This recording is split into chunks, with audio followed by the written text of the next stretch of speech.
Hello to all my beloved and welcome back to Good News Micah Martin TV. Okay, so Happy New Year everyone! And for this day, we will have our continuation for the Steno tutorial vlog. Okay, so medyo napahaba yung pahinga ko and actually tapos na rin ang first sem sa aming school. So this time, medyo marami na tayong time para makapag-upload ng video. I know, maraming mga nag-aantay ng lesson na to. Okay, so wag na nating patagalin pa. Kung bago ka dito, please subscribe Good News Micah Martin TV and hit the notification bell para ma-inform ka every time na may upload ako na video. And please like this video kung nagustuhan mo and comment down kung ikaw ba ay natuto or may mga questions ka. Okay, so for now, let's start lesson 11. Okay, so for today, we will discuss the lesson 11 where we will topic a new set of brief forms and new principle of shorthand, included the sounds and the combination of RD, LD, and phrases. Okay, so let's start with the first set of brief forms.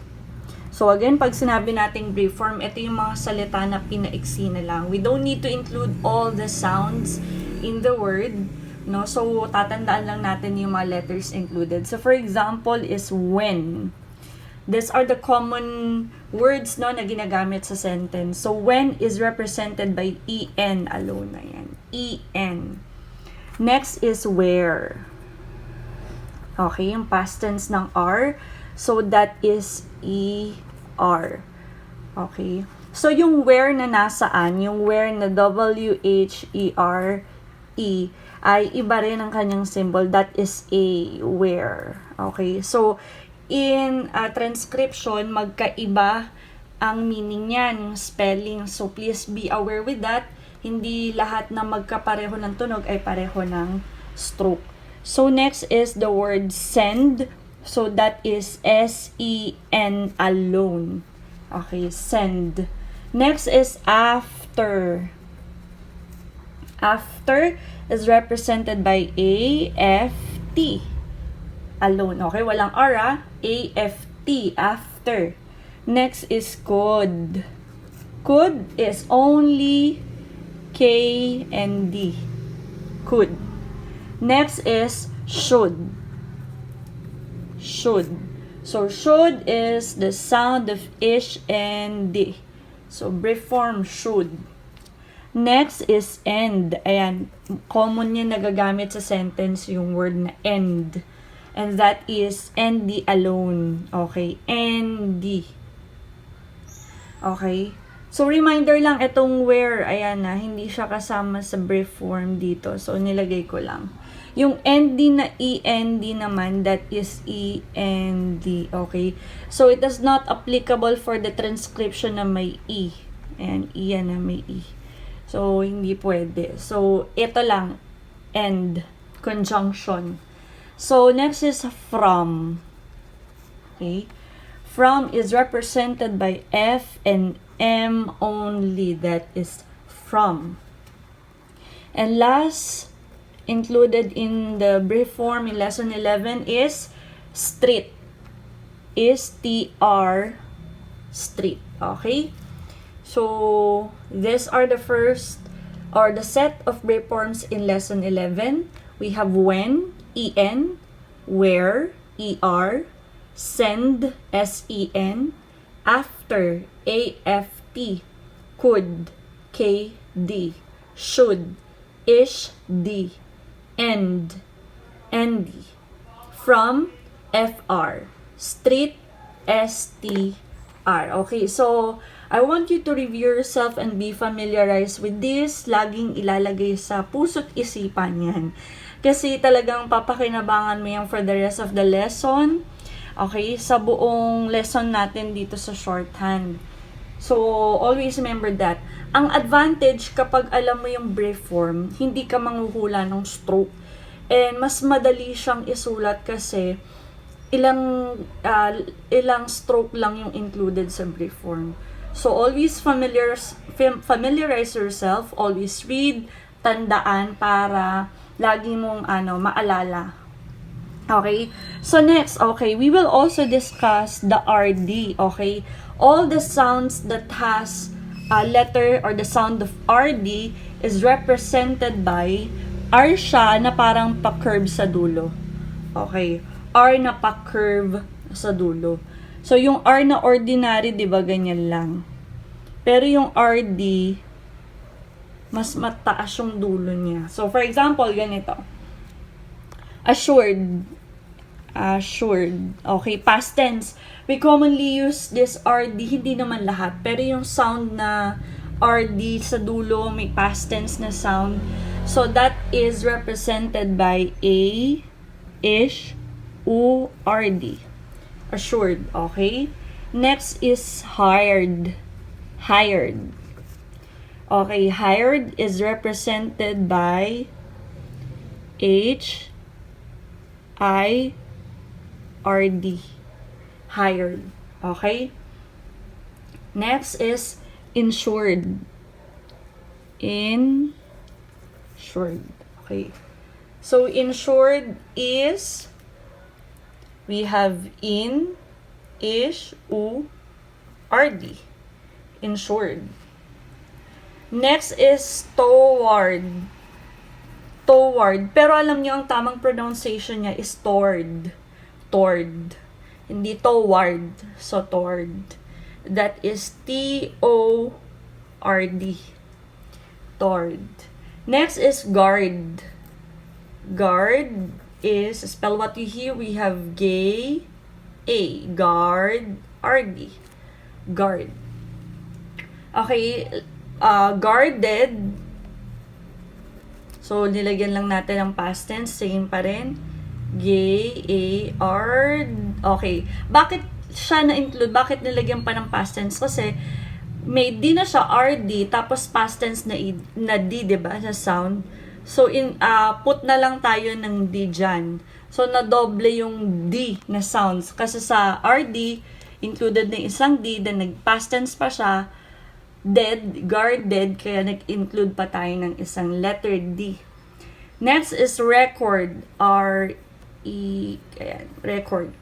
So, record, wag niyong pagbabalik ta rin yung E, nasa baba, then K-O-R-D. Record. Pansin niyo yung yung pagkakasulat, no, different from letter R alone. So, may pagka-curve talaga siya. Next is hardest. Hardest. Hardest is represented by H, A-R-D, then E-S-T. Okay.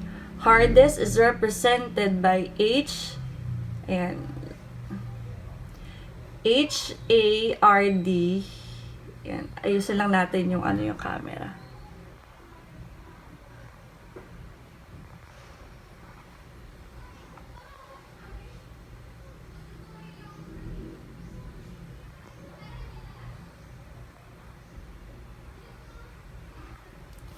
Ayan. So, hardest is H-A-R-D, then E-S-T, hardest. Next is heard. Ayan, heard. So, spell what you hear, we have H-E, then R-D na agad. Okay. So, that's the principle. You need to understand. This is not, again, the drawing class. Pag tinanda mo lang yung itsura niya, mali ka. You should understand bakit naging ganyan ang itsura niya. Okay, so, have the review, assured. Okay. A-ish, U-R-D. So, we have hired, H-I, then RD. Ensured is in, ish, U-R-D. Toward is the T-O-R-D. Guard is gay, A-R-D. Guarded, gay, A-R-D, then D. Record is R-E-K-O-R-D. Hardest is H-A-R-D-E-S-T.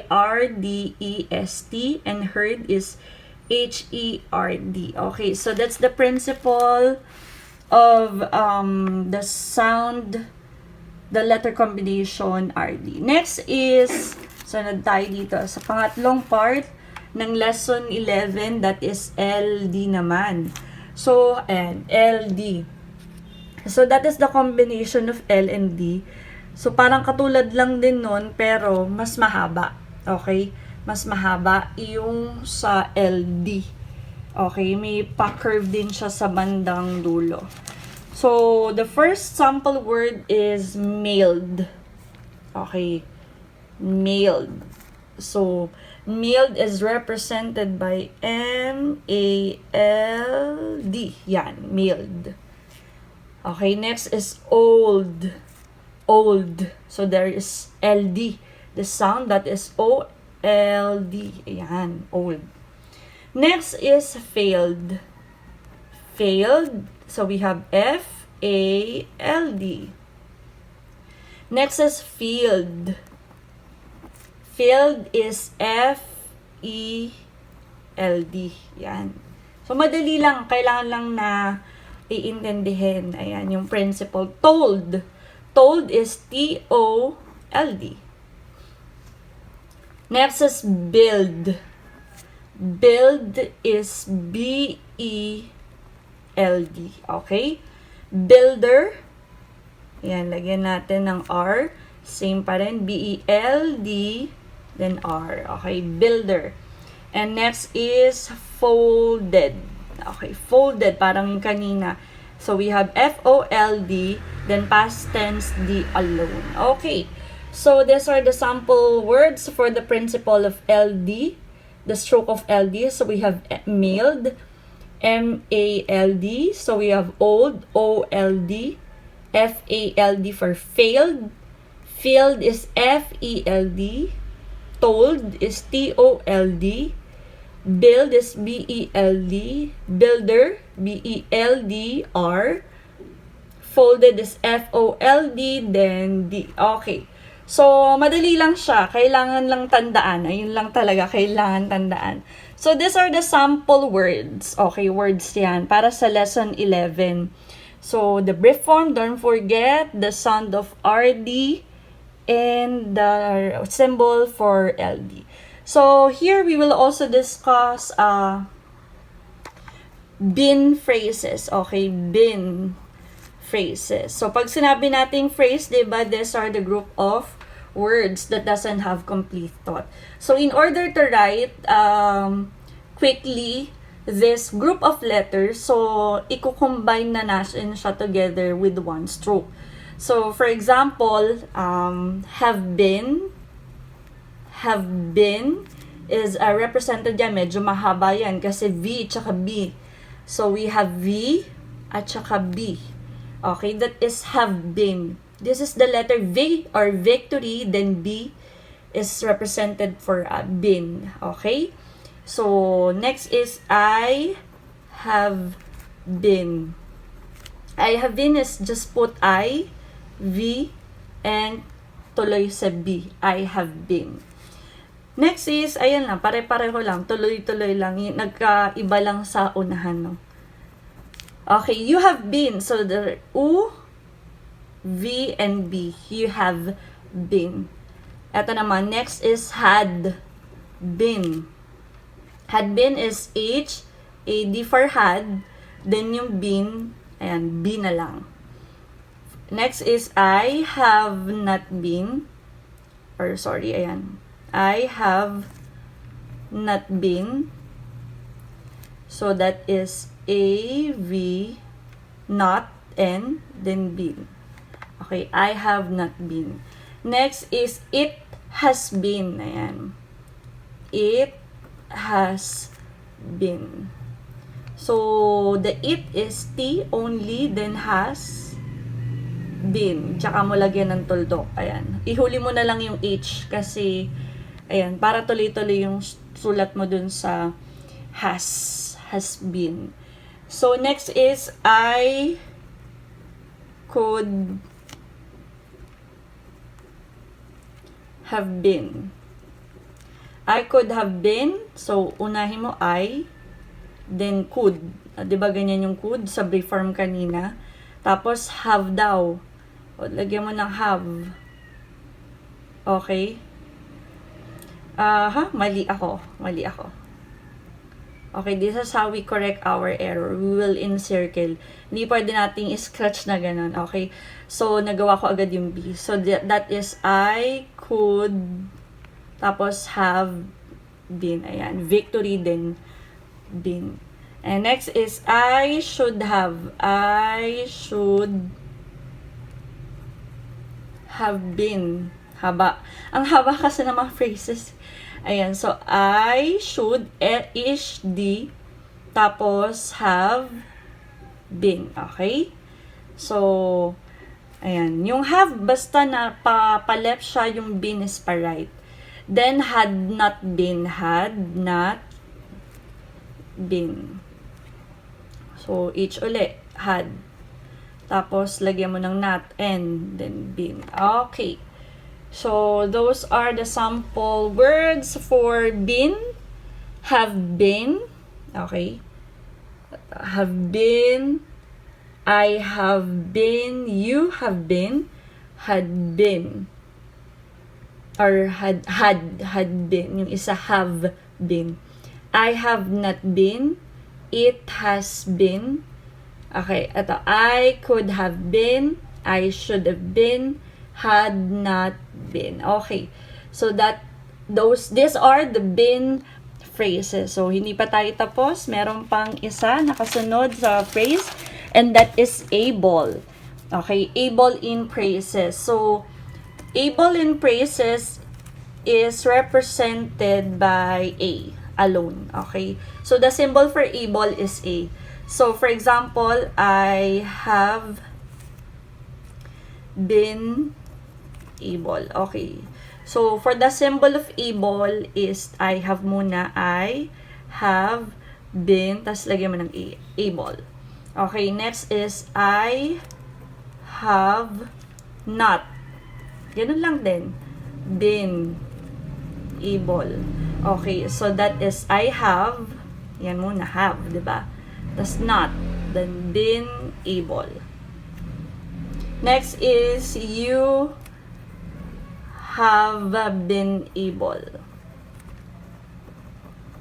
You have been able is you, then have been, then able. Madali lang. Kailangan lang understanding. Next is you have not been able. Yan, nilagyan lang ng not. So, we have you have not been able. Okay? Next is I should. Yung ish di kanina, I should be able. Okay, that is I, then should, ish di, be a. Ulitin ko A ish di, yan. Then be a. I should be able. Next is you will be able. Ang haba. Ayan. So, next is you will be, tas lagyan lang ng able. Okay? Next is you should be able. You should be able. That is ish, di, be able. Okay. Ish, di, be able. And last part is I may, then be able. So, that is AM, I may, lagyan mo ng BA, I may be able. Okay. So, yun lang. Kailangan nyo lang tandaan kung anong symbol ng able, yung have and been, wag yung pagbabaligtarin. Yan. Kailangan nyo lang tandaan and wag yung pagbabaligtarin yung have at saka been. Okay, ang purpose nito simply para mas madali siyang isulat kasi the more na magkakadugtong yung stroke, the more na less yung time for the dictation. So, big deal yan yung segundo. So, review yourself and simula sa topic natin kanina na brief forms, the RD, the LD, and the been phrases at saka itong able in phrases. So, medyo marami, no? Review yourself. You can pause this video kung medyo hindi nyo pa nare-review iba. Then, if you are now ready, of course, hindi mawawala yung quiz natin. So, honesty is the best policy always. And mas maganda na nagko-comment kayo sa comment box para nalalaman ko kung ilan yung score nyo at kung natututo kayo. Okay, so ready yourself. Honesty is the best policy. Enjoy our online quiz here in lesson 11.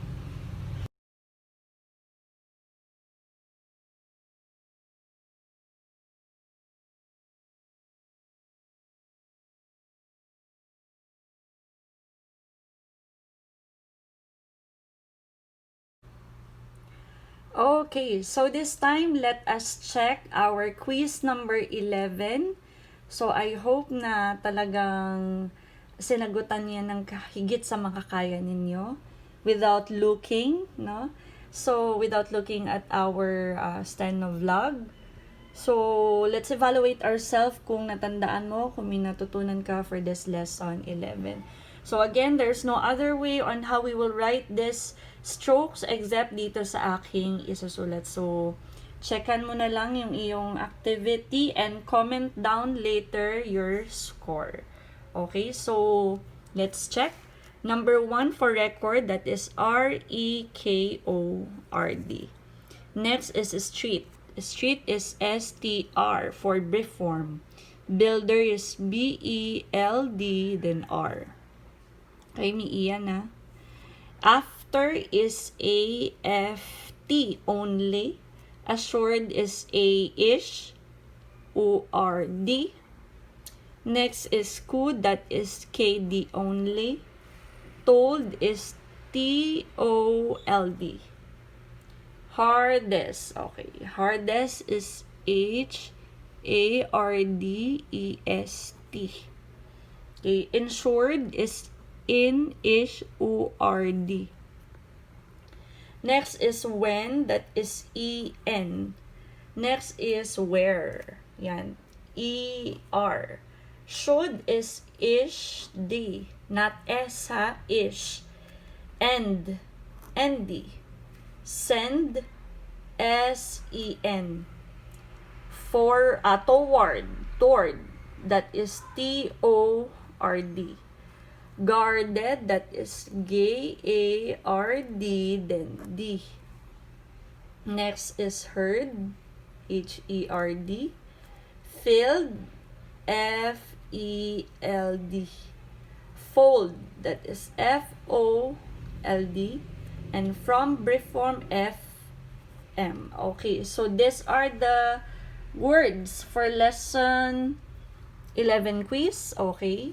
So, we'll proceed to the phrases continuation for 30 items. Had not been is H, A-D, had, then not, then been. Okay? Next is I should have been. So, A, ish, D, then B, able. Okay? Next is you have been. That is U, have, then B, or V, B. Next is I may be able. A, I may be able. Okay. A-M-A-B-A, able. I have not been. So, I have, then not been. Okay. Next is have been. Okay. Next is you have not been able. You have not been able. Next is I could have been. Dito na lang. I could have been. Next is you should be able. So that is you should tapos be able. And last is I have been able. Okay. Yay, we're done with the 30-item quiz. Medyo madami for lesson 11. I am excited to know your score in this lesson. I hope you will comment down and feel free to share your experience here in our tutorial vlog. Your comments makes me more motivated to do videos. Kaya nababasa ko lahat yan, hoping that Our family here in Steno Tutorial Vlogs will become bigger, more this year, 2021. Okay? So, thank you, and soon, we'll start immediately the lesson 12. Okay? So, see you on the next lesson. Thank you all to my beloved, and God bless. Bye-bye!